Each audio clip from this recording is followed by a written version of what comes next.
Hey, everybody. This is the Higher Ed Geek podcast, episode number 13 with Selena Rodriguez, otherwise known as Selenityy, from her Twitch streaming channel. So it was really cool to have her on.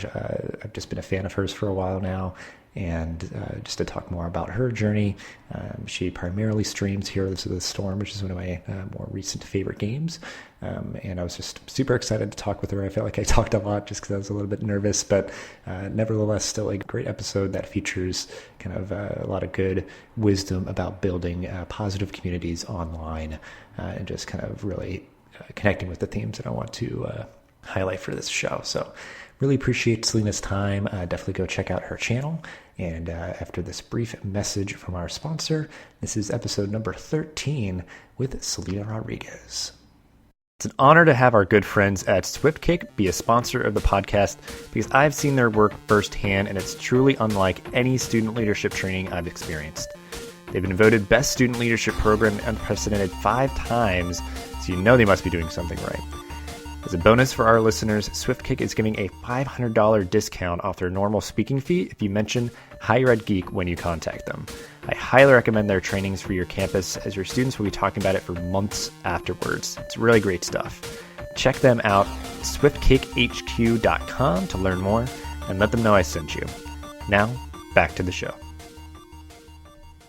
Yeah, like playing Heroes of the Storm, my brother turned me on to it, and then when I was seeing like the Twitch partners who are, streaming that game and stuff, like you were sort of like my gateway drug into Twitch. Like I just always knew what it was. Awesome. And I was just like, just like, oh man, like this whole other like world of the geek community of just like, because I guess I didn't realize how big it was. Like I always knew it was there, but it's just it's giant.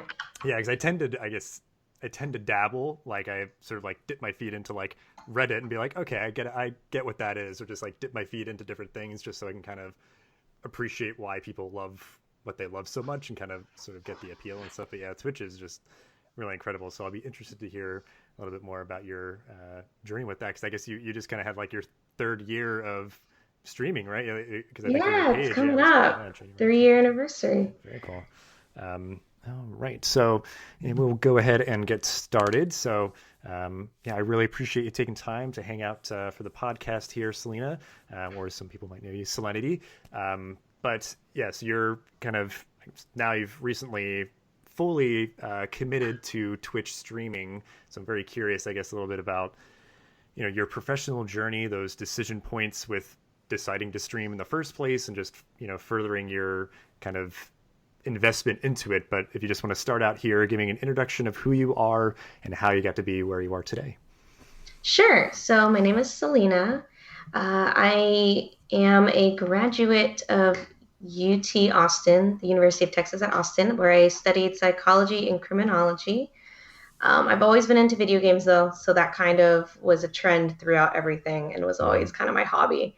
And then after college, when I went and started working in the real world, I found that there were not a lot of other people that gamed as much as I thought there were in college. So I wanted to surround myself with more of a community with similar interests as myself. I started watching Twitch. It's basically a channel full of people playing video games and communities built around them. And slowly but surely, I started doing it as a hobby, and it kind of has exploded into where it is now. Yeah, because that's what I think. Yeah, when I specifically when I went to graduate school, like for whatever reason, I like deliberately pushed away like gaming out of my life. I'm just like, I don't have time for this anymore. But like it just came back because it's just like, it's like you said, like it's a way that I've built community, just easily just have fun. It's a way to relax and all that. So it's like, yeah, if you sort of like went out into the quote unquote real world, and if, I don't know if other people were doing the similar thing where I'm just like, oh, I'm a full-time working adult, I don't have time for that. But it's just like, if you like have gained like for your entire life, it's gonna come back eventually in some capacity. It's so interesting because a lot of people watch TV, and I used to watch a lot of Netflix. I don't watch any TV now at all, but it's interesting when people, they kind of classify you as, oh, you're a gamer. It's like, well, I do enjoy like adventure games when I have free time to relax. Like, are you a TV watcher? Like, why are there categories? It's so strange. Right. But I found that a lot of people associated games with kind of like not enough time, but that's kind of silly. There's a lot of portable games too, and games on your phone. It's really just another way for you to pass the time and also for you to kind of relax or find enjoyment, like reading a book. There's really good plot lines in a lot of games too. Yeah. Yeah. I think that's, I did not realize that. Like when I was younger, I played a lot of like role playing games and story driven games. And I think it like it helped me build my vocabulary or just appreciate Yeah. these stories and stuff like that. Yeah. It's like, I think we'll get to that a little bit later, like those ways that it does positively contribute. But, yeah, I don't know. Yeah. So it is, that's like a good point though, too, is that people, I think, can almost like mindlessly make time for other things like television, these things that are so ubiquitous and just like very much kind of force fed to us, or, really put in front of us. So I think, yeah, there's so much that can be beneficial to gaming, especially doing it now online and building communities and connections and just, like having fun or building skills or, appreciating a good story. So I think, yeah, we don't have to box ourselves off. It's like, because I think I've always just had a really big appreciation for TV and film and stuff like that. So that's always going to be a part of it. But there's been times where, yeah, I've like mindlessly devoted myself to a show and I'm like, I don't enjoy this anymore. Just this like Yeah. sunken cost. I've been watching it for like 6 seasons and it's like, Yeah, well, I you guess I just just feel have to keep committed at going. that Like, point. yeah.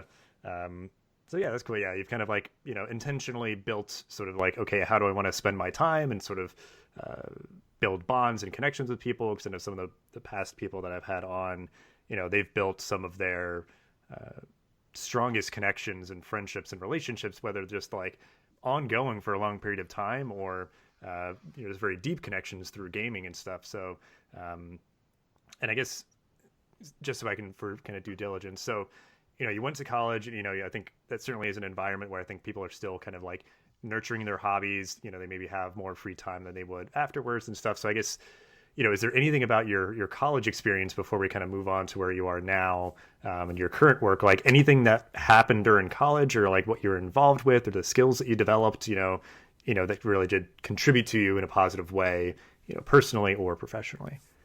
Sure. So my college experience was a fantastic one. I mean, of course, there's hardships in college, but it, it really just helped me grow as a character. Whether or not you need that degree afterwards is up to you and what profession you pursue. But I think the college experience and the college degree, it goes much further. So I learned work ethic in late high school that brought me to an easygoing college experience. I remember the first year of college, I had a 4.0 because Hmm. I was just so used to the workload. Whereas all of my other, colleagues, I guess, students, were struggling to try to manage life. And it's hard, but you learn how to time manage. So I was able to have a social life. I was able to also get A's. I was able to study and go to parties and kind of live the best college life I could, trying to figure out. And of course, you're also doing all those things while having hormones and emotions and maturing happening. It's all kinds of craziness, but it honestly helped me to become a better person. I was able to sit with ambiguity when I decided not to go to grad school. That was a decision I made with a couple professors because I thought you just kind of had to go to grad school, and I didn't know what I wanted to do per se, and I didn't want to go and pay money and do something I hated. And a lot of my professors told me you need to sit with ambiguity. Like you need to be okay sitting with not knowing what's going to happen and trust yourself that you will always fall on your feet. Hmm. Nothing, Yeah. nothing can stop you, but you don't always know where you're going. And I learned that junior year of college, and it's something I have used in my life almost every day since. It was such a good lesson to learn. And also the time management, streaming and time managing your social life or family life or anything, that is a very big skill as long as multitasking. All right. And then personally, it rounded me out as a person to being able to be open to so many new experiences and new people and new thoughts and new ideas and new learning and taking different courses that like accounting, for instance. I took an accounting course. I do my own taxes. I do my own budgeting now because of it. I also took a philosophy course, and it helped me be more open-minded to different things going on in this world and not being so closed off. So I would say that all of that ties into kind of how my college experience has shaped me. Yeah. Well, as a higher ed person who works in this industry and realm, that kind of warms my heart because I feel like you had like the ideal experience where you just like, because I think, yeah, a lot of times what I ascribe to is that like, because I think people can get stuck up on where you go and like what your major is, but a lot of times it matters less about that, just like that you go and that you are open to new experiences and that you learn and grow and all that. So yeah, like it matters less where you Yeah. go, just that you go, because it's like people could have a completely similar experience at their local community college for just 2 years, because it's like, you're just really having to manage your academic life and all your other priorities on your own, and make choices about what you're going to spend time on, whether that's just staying in your comfort zone or not. So yeah, that's really awesome. Yeah, that you just really have that full kind of, because it's the environment for that to happen. Like it's a safe environment, but there's opportunities to kind of like take risks and yeah, like explore new areas and stuff. So yeah, that's really Yeah, awesome to hear. absolutely. Yeah. I mean, Austin, I live in Austin, Texas, and it's like a little hub in Texas of like people that are from Denver and from California. And so that college was really, really great. It was the college I strived to go to, and I was very thankful that I had a good experience. I mean, of course, there's also the other side of the coin, but I've been out of college for a few years now, and so thinking back on it, those bad parts just help the good parts grow. And for jobs, it's really not the degree they care more about. It's that you committed to something for 4 years, and that's what they really look at. Yeah. And just, yeah, like how you speak about it. Cause even then, like further on in anybody's career, it's like, yeah, you might make little pivots and stuff. And it's like, you're not ever going to be boxed in. It just matters how you sort of have transferable, relatable skills and, yeah, just the ability to commit to things and see them through and all of that. But yeah, and that's a good point too, just that like sitting with ambiguity. Cause I think that's a big thing for a lot of people.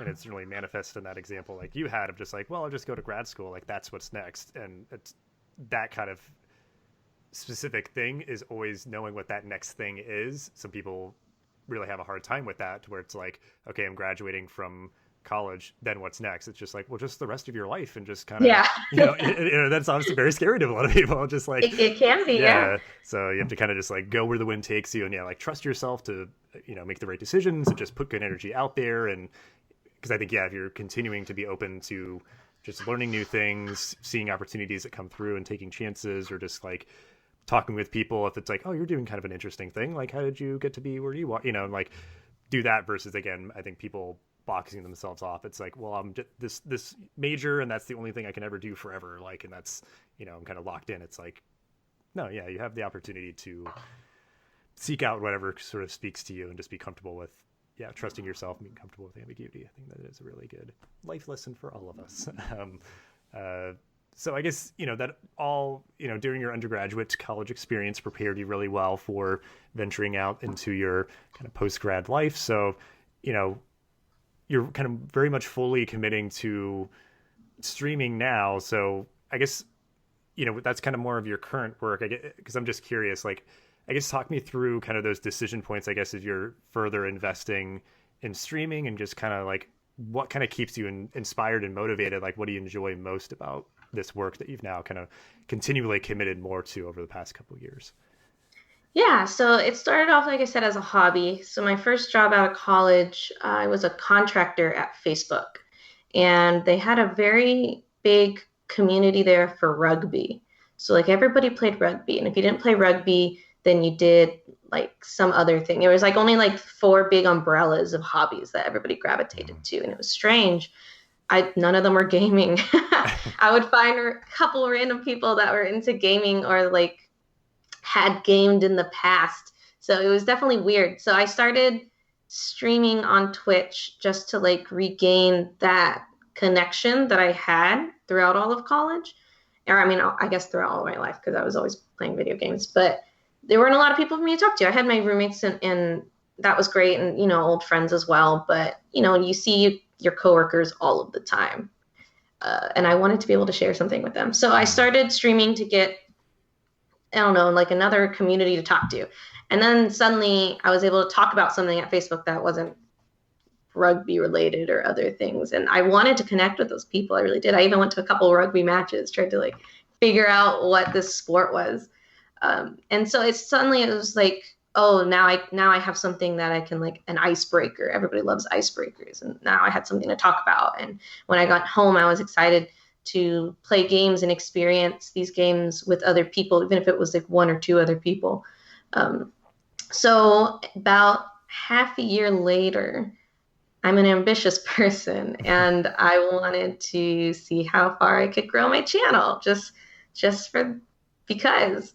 So I started investing more time into it, and that meant losing social time. So that was the hardest part of my first year of streaming was I made the decision to continue the investment. There's consequences to that, and some of the consequences are you don't get to see friends as often. Maybe your friends don't understand what you're doing or why you're doing it or why you're committing so much time to it. You start going out less and less. Maybe it's harder to see your family, things like that.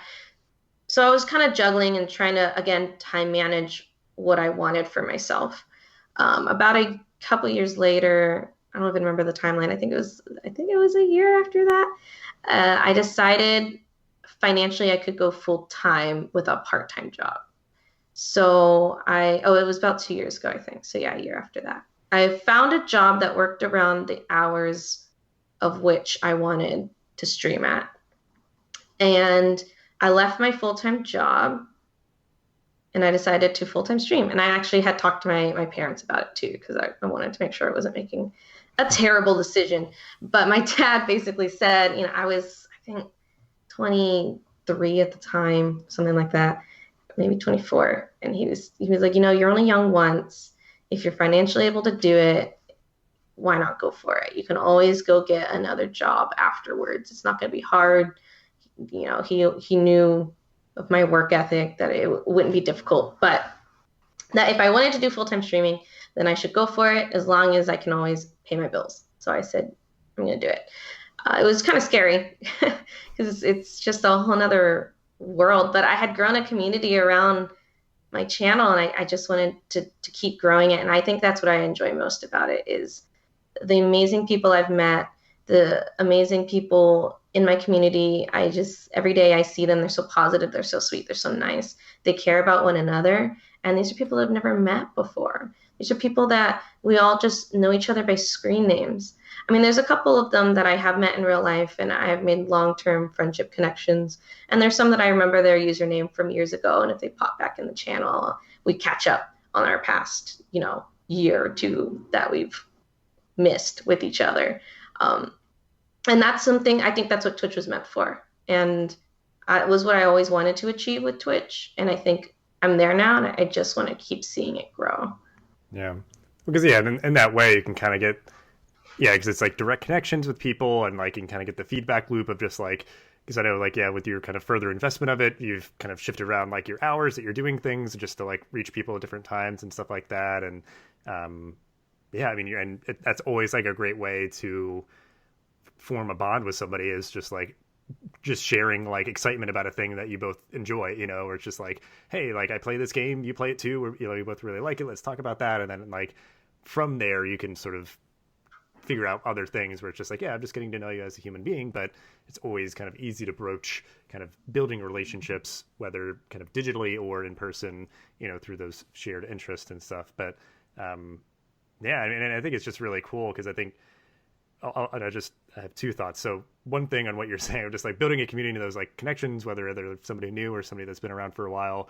I think to your credit, what I appreciated when I started watching your stream, just when I kind of was like, I see this person that they're like showing in the, the launcher for the game, like immediately, like you were just like sharing things very genuinely with people. And I think that's certainly to a lot of streamers' success, I'd assume, like just being yourself, being open, and making those connections with people and just like, wow, this is really cool. Like it's somebody who feels like a human being versus like, there's so many streamers now, so you're going to have all sorts of people. So it's like, I've watched some other folks and, I'm just like, okay, I don't really vibe with how they do things. Cause if it's like, some people, it's like you're playing a game and you know so much about it and you're almost being like pretentious about how people are playing or something. And it's just like, yes, I want to hear, cause that's part of it. You watch people who are good at stuff doing, what they're good at and you want to kind of learn, but I don't know, some people I'm just like, you're coming across very pretentious right now. I don't want to watch you.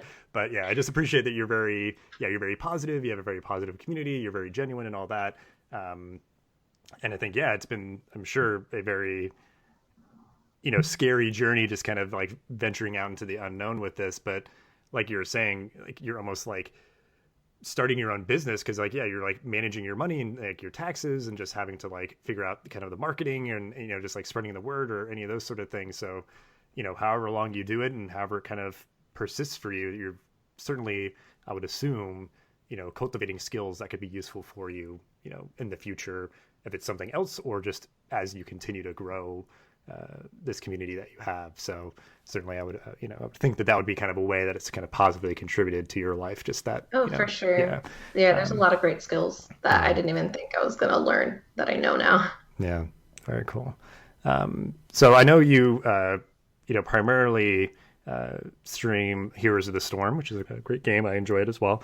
So I guess, maybe how you got into that game, anything else that you're like geeking out about, just stuff that you want to mention, we'll get to anything else, that you want to kind of tip the hat to, that you're reading and watching and listening to. But I guess, sort of what are the things that you're consuming right now, just that you're geeking out about? And I know Heroes of the Storm obviously is probably one of the big ones that you're continually enjoying. But yeah, anything else that you might want to mention? For sure, Heroes of the Storm.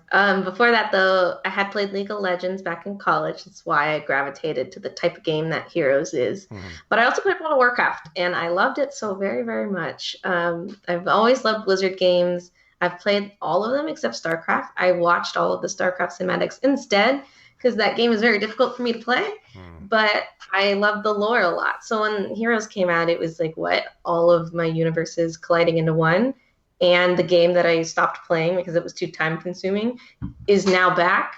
And it was perfect. And I just loved it ever since. But other things I geek out about, I think the main thing is just Harry Potter in general. Love it. I've read the books like tons of times, the movies. There's even audiobooks with great voice actors playing all the parts. It's so good. It's like a timeless classic. I love it so much. I don't know. I geek out about games in general. Recently I've been getting more and more into anime. I really like the anime series Hunter x Hunter. It's so good. I'll geek out about that anytime. Or Sailor Moon. I've always geeked out about that since like childhood. Pokemon, Digimon. Oh, I love those. Other things that maybe I'm consuming. If it's a show, it's probably anime. I don't really watch much shows, but in the past I did, and I liked things like Parks and Rec and 30 Rock, and I watched some Black Mirror, and I have watched all the Game of Thrones. But I also like listening to podcasts a lot. And my favorite one right now, it might sound weird, but it's My Favorite Murder. And no, it's not about people loving murders. It's about just like the crazy murders that happen. And remember, I also was in college for criminology. So of course these things interest me. But there's two wonderful women that podcast it, and they're amazing and hilarious. And it's like taking a really dark subject, but like making a little bit light of it because those people are crazy and we got to look out for ourselves. So it's actually a hilarious podcast. Sometimes I'll dive into TED Talks too. Those are really interesting. And I guess, I geek out about phones a lot. I like getting the best phone on the market. I have a Google Pixel 2 right now, and I'm pretty happy with that. Yeah. I like it a lot. It does seem like it's like the one out there that's kind of like doing like the coolest stuff, I guess, with a phone, because I think I forget, I had like a economics course back in college that there's a term for this, but it's like certain things end up just like duplicating each other. That's why like TGI Fridays and Applebee's and Ruby, it's like they're all like the same thing. Or like sneakers, like the sneakers that are basically the same sneaker. So there's like, it's like an almost deliberate economic sort of theory or concept or, kind of force at play. And I think phones have gotten to that point where like they're pretty much all the same. Like the iPhone changed the game. Everybody just is like duplicating and then like tinkering. But then like the Google Pixel is very intriguing to me. Because I know they also have like their own like data network now too that has like a really like they're kind of changing the way that can be delivered as well. So I'm very intrigued. So I've had my phone for a while now, just like an iPhone 6, and I'm just like all right. Like I'm at the point too, I guess, where I'm like I'm running it into the ground, and I probably the next time I'll just be considering just like what's like the best thing that I can do, because I think I don't know, even the newest iPhone is just like the certain things that they're doing. I'm just like, why do I need like animojis? I don't need that. Exactly. Like that's what you're putting all your like resources time and mental energy. It's like it's why? just like geez, okay. And I mean because I've like I've played pretty much, I guess the only thing now is like Hearthstone, technically, I guess, because I played, Warcraft back in the day, StarCraft, World of Warcraft, and I just got Overwatch over the winter holidays and started playing that, and Heroes, and yeah, like Blizzard makes some good games. And I was mentioning this when somebody, like, because multiple people recommended Overwatch in multiple past podcast episodes, and like I was like, okay, I gotta like check it out, like it confirmed that, but just like how much kind of their ecosystem like feeds off each other, like you were saying, like Heroes of the Storm being almost kind of like this fan service game where it's like, oh cool, I can basically have my like digital action figures of all my favorite characters just sort of all like at the same time. yeah. So that is fighting really cool. each other. It's the best. Yeah. And then like Overwatch, they had that like Blizzard World or whatever, like the theme park. Like it was so good. Yeah. They announced that at BlizzCon. I lost my mind. Yeah, it was really cool. But yeah, and I think just that other, like my favorite murder too, because like that's a very common one that I know a lot of people enjoy so much. Like I'm just usually not into the true crime stuff, but my wife, she loves they it. make it a little more lighthearted because of their reactions to it. They're like, oh my god. It is like, if you get outside of just like, okay, this is like objectively an awful thing that happened, but it's like it's so weird, or like why did they decide to do that, or just it's like it's people are crazy. Yeah, abnormal behavior. But yeah, all cool stuff. So we'll link out to all that in the show notes. But so I guess anything else that just in terms of like things that you're consuming, or just things that you can think about of just sort of like the things that you've learned through exploring all these different things that you've geeked out about, before we kind of move on to the final question, I guess, because I guess we've talked about a lot. I don't know if there's anything else on your mind that you've kind of had an epiphany about, of just like a story or an anecdote about something, that you've had through like a connection through Twitch, or just anything from your journey, any other morsels that you'd want to share out before we wrap up here. Sure. So I'll talk about, because I think you had asked like how these things will positively contribute to like my life and other people's lives. I don't think I answered that one yet. So I would say, before I started streaming, I was watching a couple other streamers kind of like religiously because I love them. And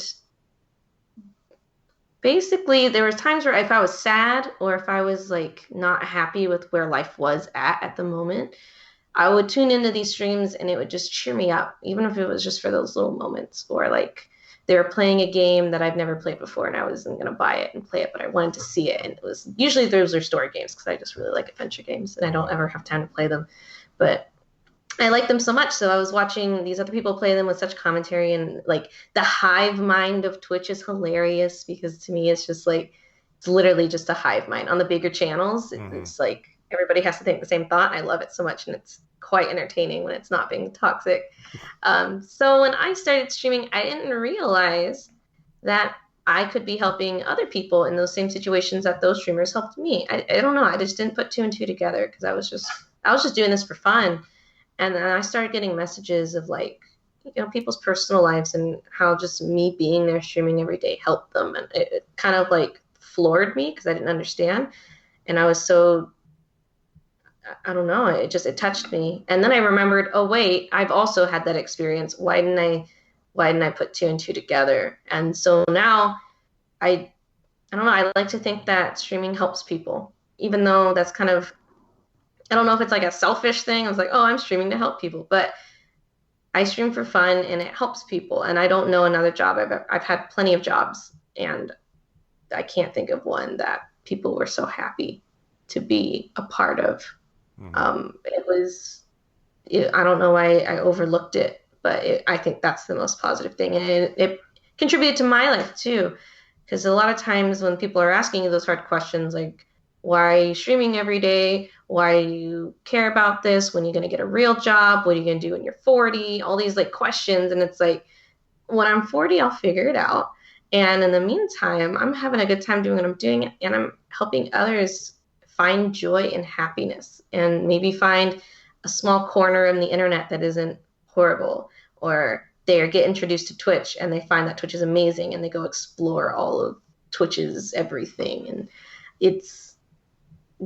that came after time of streaming, realizing like the implications, good and bad. But I don't think the good so outweighs the bad, because now I do have a great social life. It was hard to juggle it at first because I didn't know how yet. But when you figure it out, your friends, your true friends, become understanding, work around your schedule, understand it. Sometimes you can take breaks from your schedule to go see them on important times, and your family definitely understands and is more than happy for you to stream from their house if it means they get to see you from that weekend and things like that. So it's definitely in time shown just so many positive outlets, and I never knew that gaming could do such a thing. And when I'm 40, if Twitch isn't around and if I'm not streaming, I still want to be in a community revolving around maybe games and, you know, impacting life in a positive way.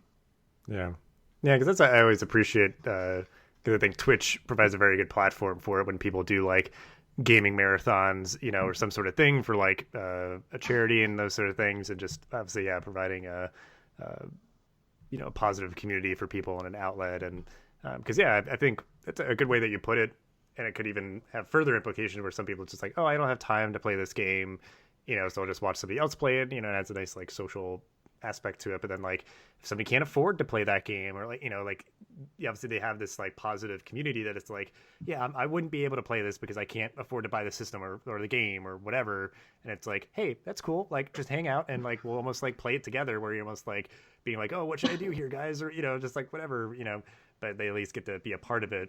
And I know something that I've kind of thought about and I've written about is that, you know, we're certainly bombarded a lot nowadays with, you know, a lot of advertisements and just like fake things, you know, just like curated social media feeds, or, you know, just like fake advertisements and, you know, stuff like that. So, you know, geek communities, and certainly Twitch for sure is just one of those places where I think people can find genuine positive connections with people who share their interest, where I think there's certainly, it can be hard to do that otherwise.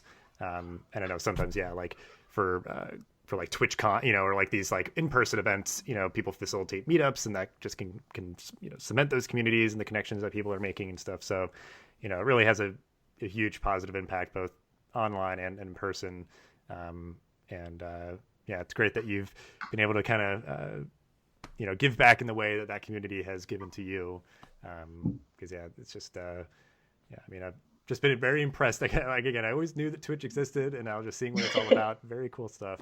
And yeah, I mean, they play all sorts of games on there, but then there's also ones where it's like people are playing tabletop games, and then there's also just other very interesting things happening with that platform. It is almost, you know, like YouTube obviously has evolved so much to, you know, there's scripted series and, you know, people just doing vlogging or whatever. Like it's definitely an evolving channel and platform. So yeah, if people are curious, I strongly advise you to check it out. It's very cool. So yeah, as we wrap up here, I know you are kind of like kind of further committing to, you know, your streaming this year and everything. So I guess just anything with that, with life, the world, you know, stuff that you're optimistic about, that you're looking forward to, just to end everything here on a positive note to wrap up the episode. Yeah, so I'm looking forward to continuing to grow my channel. I now also have a friend that's working on my YouTube, and he does amazing work, Ethan Kraft. So he's took over my YouTube, and I love it. And every week he comes out with like the most witty, funny little clips of my stuff that I could never work on. So I'm hoping that continues to grow. I want to get masters in Heroes. I'm Diamond right now. I feel like I can do it in 2018. I don't know. I want to just keep bettering the quality and keep having a great time, and maybe find time to play more of those adventure games that I like so much. So I guess I'm just looking forward to how Twitch grows and the more popularity it gets, and helping people kind of find their place, their voice in the world, even if it's just through one channel and one game. And so, yeah, I'm looking forward to the positive changes in the community. I think 2018 is going to be a good year.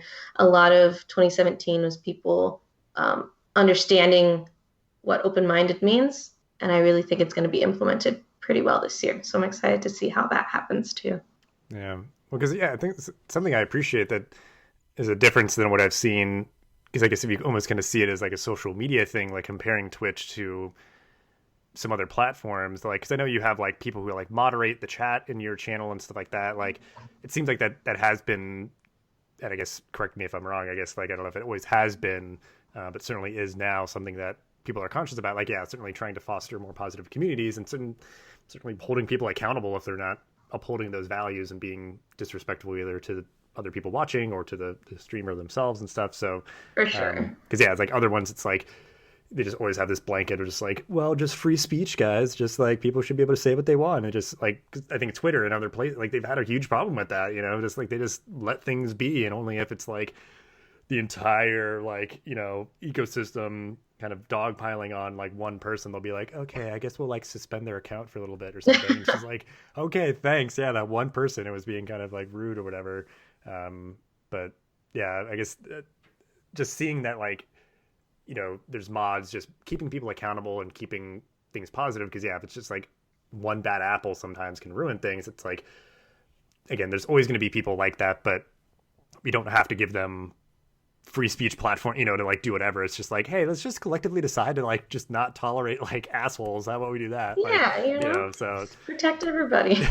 They're just vocal minorities anyways. Yeah.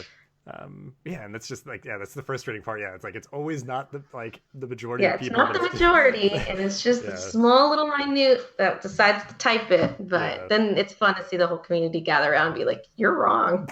Right? Stop thinking like that. Okay, bye." Yeah, that kind of thing. So yeah, and I guess it's good to like see that kind of thing continue, because I think that's what will continue to differentiate something like Twitch. If it's like, there's moderators who take the job seriously and the community who takes it seriously as well, holding people accountable and all that. So that is definitely cool to see. And yeah, very excited to see what comes in 2018 for you as well. And all really cool stuff that we talked about. Really appreciate you taking time out for this podcast here. And just have a good rest of your day. And again, thanks for your time.